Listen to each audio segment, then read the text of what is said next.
Welcome back to another episode of Historic Foodways at Elkhart County Historical Museum. My name is Katie O'Hara, Visitor Services Assistant. Today we'll be making sauerkraut soup. It's a popular Swiss Mennonite dish featured in Amish and Mennonite circles in rural northern Indiana. Since we will be entrenched in the winter season for a little bit longer, I thought it would be a good idea to make this since it will help keep the frigid temperatures at bay, and the recipe also relies on common pantry staples and other ingredients that will stretch through the cold season. I chose this recipe from Marcia Adams' 1989 cookbook, Cooking from Quilt Country, Hearty Recipes from Amish and Mennonite Kitchens, because it is said to be Indiana's answer to New England's clam chowder. It is from a culture that has largely remained unchanged for nearly 200 years. Taken from Pennsylvania Dutch, European, and rural Midwestern culture, this local cuisine is closely tied to the land and the cycle of the seasons. It is part of an oral tradition that is passed down from mother to daughter for generations. Also, the author felt compelled to write these recipes down because these recipes aren't being made as much due to Amish and Mennonite women relying more and more upon pre-made items such as commercial noodles, cake mixes, canned soup, similar to the English, which is what they call modern people who don't belong to their faith tradition.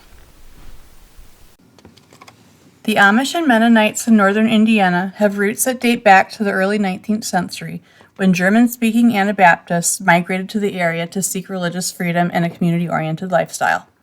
The Amish, known for their distinct traditional lifestyle, strict adherence to religious principles and simple living, began settling in Elkhart and LaGrange counties during the 1840s. In contrast, the Mennonites, who share similar religious beliefs but are generally more adaptable to modern society, established their communities around the same time period. Over the years, both groups have significantly contributed to the region's cultural heritage while maintaining their unique traditions, such as farming practices, craftsmanship, communal values, and foodways, leading to a rich tapestry of faith and culture that continues to thrive today.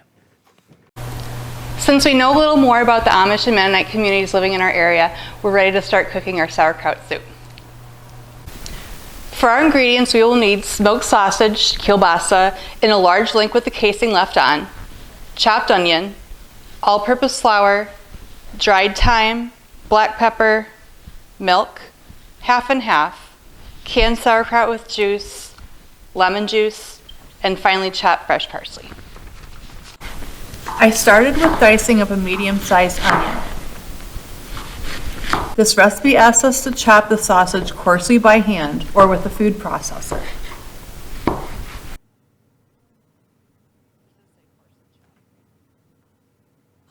Then, in a small bowl, combine the flour, thyme, and pepper.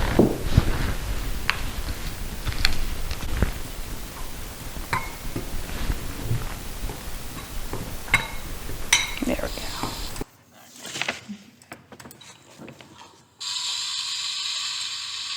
Transfer the chopped sausage and onion to a stock pot and sauté over medium heat until the sausage is lightly browned, about 8 minutes.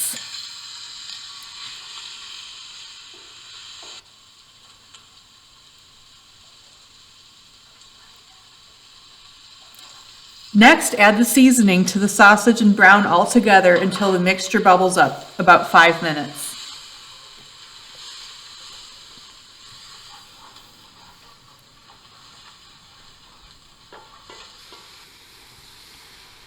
Add the milk and half all at once and cook, stirring until the mixture bubbles up, about 5 minutes.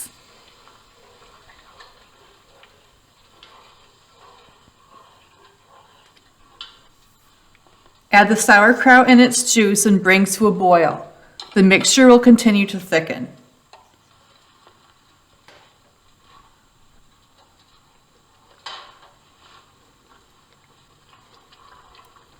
Taste for tartness and add lemon juice if desired. Add parsley and serve all at once.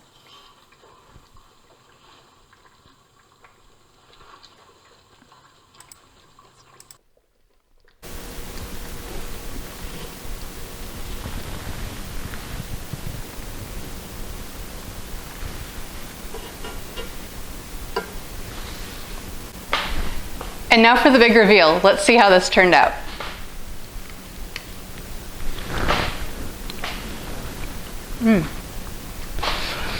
So, I was a little scared at first because I am not a fan of sauerkraut, but this is actually really, really good.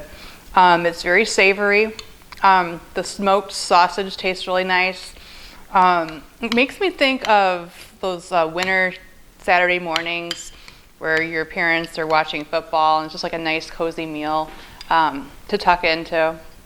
Yeah, like I said, this exceeded my expectations. They were saying how this is Indiana's answer to clam chowder, and I would have to agree, it's fabulous. Thanks again for joining us as we travel through history and across our community to taste test vintage recipes. Please let us know in the comment section below what you thought, or leave us recommendations about recipes we can make for next time. See you.